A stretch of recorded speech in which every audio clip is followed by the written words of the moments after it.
A lot of people say I'm doing this out of revenge because we've got beef. I won't deny it. Me and Diddy have had issues. We've been going at it since 2006. He blocked Mace from signing with me. I dissed him in the track. He launched the vodka line. I launched mine. It's been a back and forth for years. You know why he's so desperate to shut this film down? Because he knows we found things. Footage, phone calls, conversations he recorded himself, contracts, NDAs, real receipts.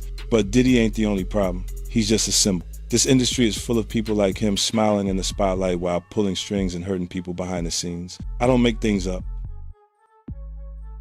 Refused to file bankruptcy.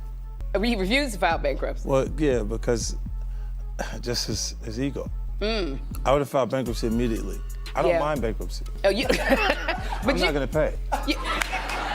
I'm filing Chapter 11 so fast your head's gonna spin. I'll be back, you go, what happened? No, I'm just not gonna pay. There's a huge difference in energy internationally in 50 Cent and Jay-Z.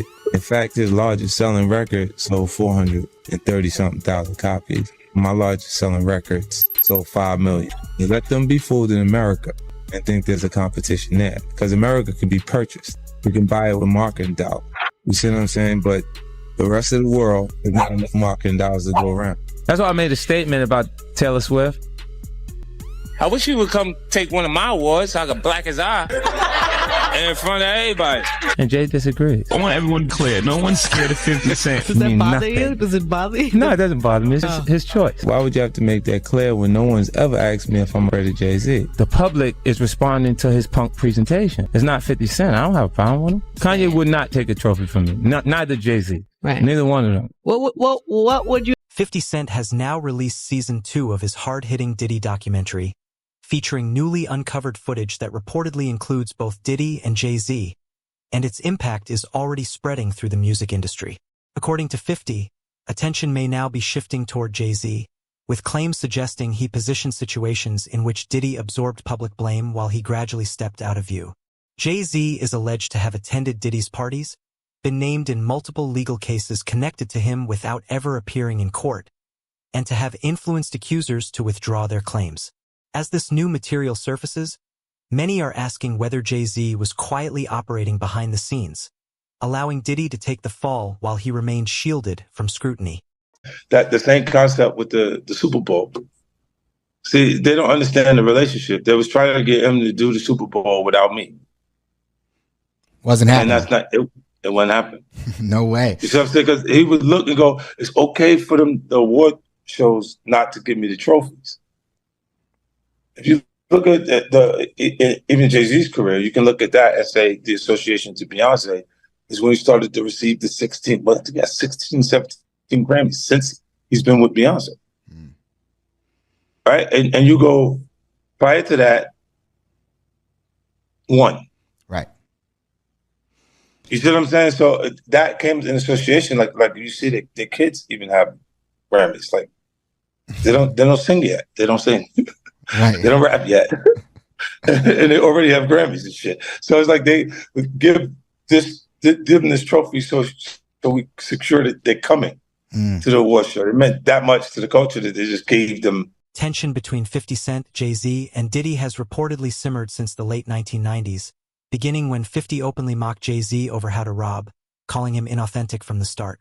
From early on, 50 suggested Jay-Z relied more on status and image than raw skill, projecting power without matching action, and critics have long accused Jay-Z of avoiding direct confrontation in favor of using industry influence to undermine rivals. These allegations include claims that release schedules were strategically coordinated within his circle to disrupt 50's momentum. Supporters of this view argue that neither Diddy nor Jay-Z reached billionaire status through music alone, but through a pattern of weakening competitors, leveraging power behind the scenes, and turning industry politics into a battleground where other artists ultimately paid the price. I remember one time walking in the studio, Bleak Beans, everybody was in there, and I was like, man, I'm telling you, man, y'all got a chance right now, just flood it, put out a lot of music, because 50 Cent is coming. And, you know, 4 months later, in the club hit, and it was over. And it was just like, okay, now everybody got to sit on the sidelines and wait this tight away. 50 Cent is said to have seen through Jay-Z and Diddy early on, watching how they moved against Nas and others who challenged their influence. While publicly promoting messages of uplifting black artists, Critics argue they were privately blocking rivals and deciding who was allowed to succeed. According to this narrative, 50 never bought into their image, instead recognizing the power plays, pressure tactics, and the unspoken rule that loyalty meant survival. Industry voices claim Jay-Z and Diddy didn't simply compete within the system. They controlled outcomes, turning the music industry into a battlefield shaped by their influence.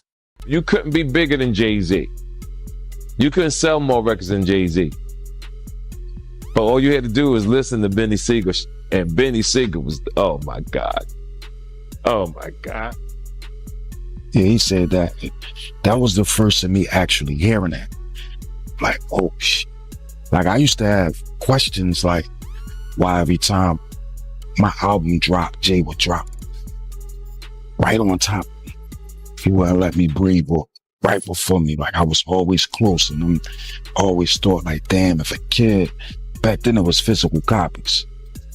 So if you had $20, $20 that you saved up and you was gonna buy an album, and it's under the same house, Rockefeller, between Jay and Benny Siegel, you won't, 9 times out of 10, you won't buy the Jay-Z album.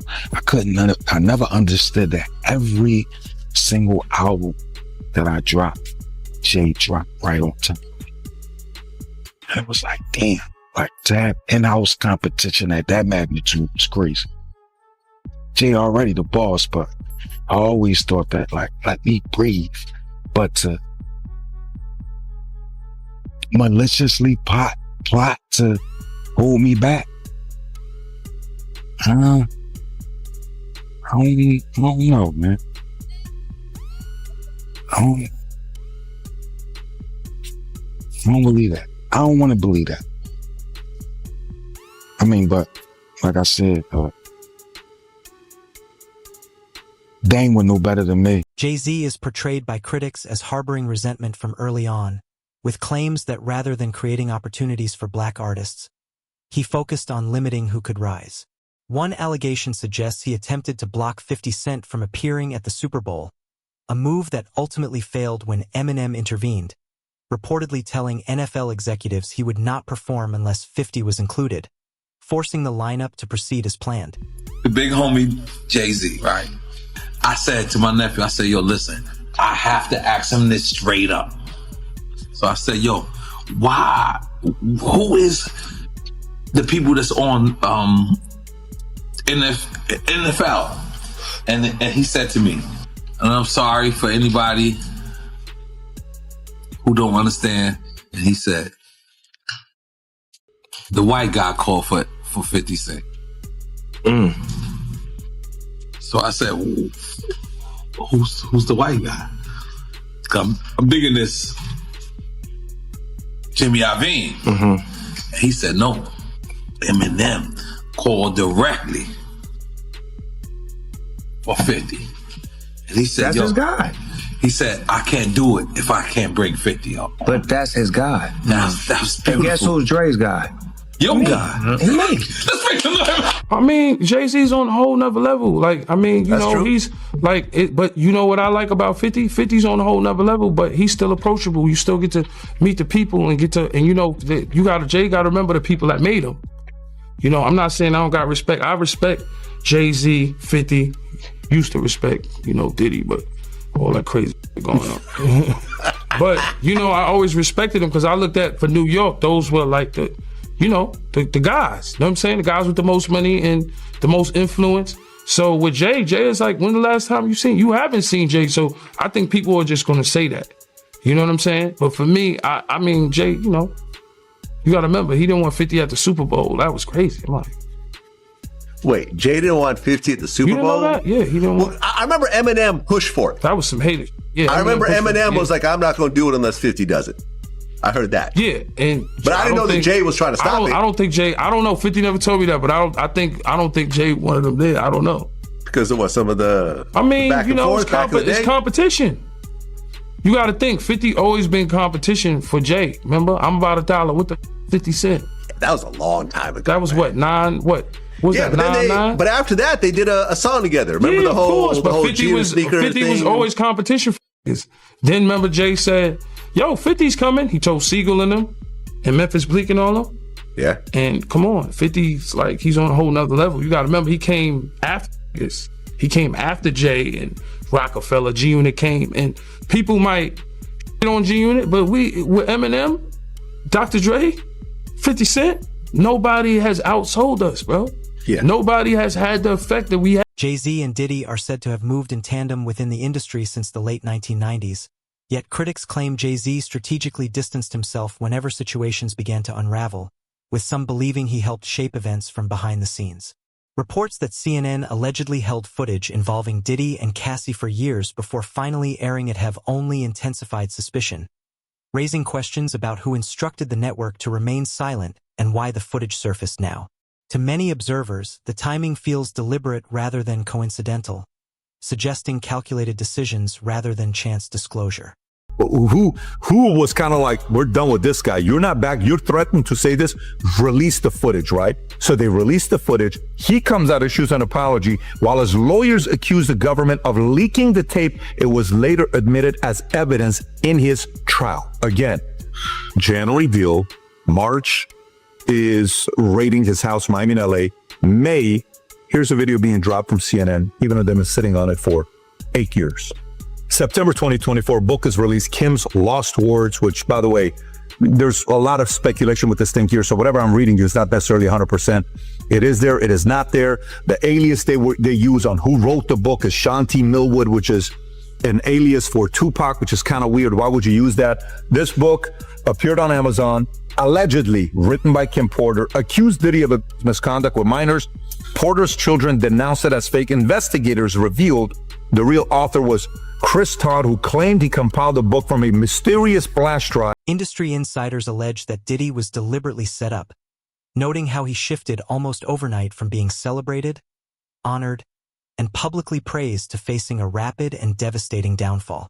Within a short span, he reportedly lost hundreds of millions and was arrested, a collapse critics describe as swift, severe, and too precisely timed to feel accidental rather than orchestrated.